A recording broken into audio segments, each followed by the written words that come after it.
Hello, so I thought it'd be easiest to show you how to do that calculator key sequence in a video. So I've got that MyMathLab 4A number 2 problem booted up. So I'm gonna start by typing in that equation, 3 minus x plus x squared.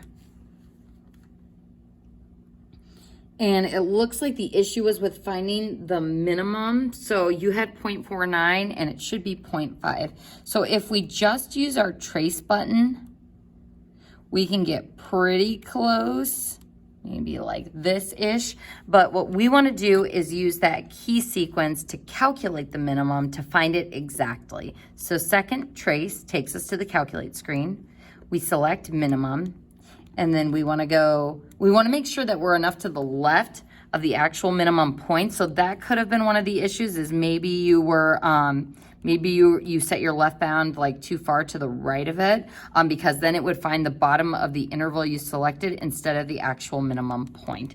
So if I do to the left, enter, far enough to the right and press enter, and then enter for the guess, that 0.499999992, if we round that to the hundredths place, the second 9 would bump up that first 9 to be a 0.50. So that's why you would get 0.50 and with the 2.75.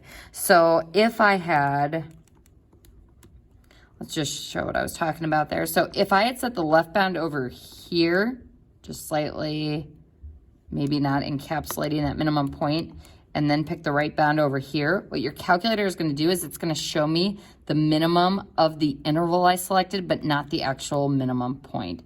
So as I can see, oh, it still is right on the interval, so maybe that wasn't a good example. Let's see, so if I go a little bit lefter of that, you can see here that that is the minimum point on the interval I selected, but not the minimum of the graph. So you just need to make sure that you're definitely to the left and right of that bottom point to make sure that your calculator catches it. So maybe it was an issue with the bounds, maybe it was just the rounding of 0.499, but I hope that answers your question on that one.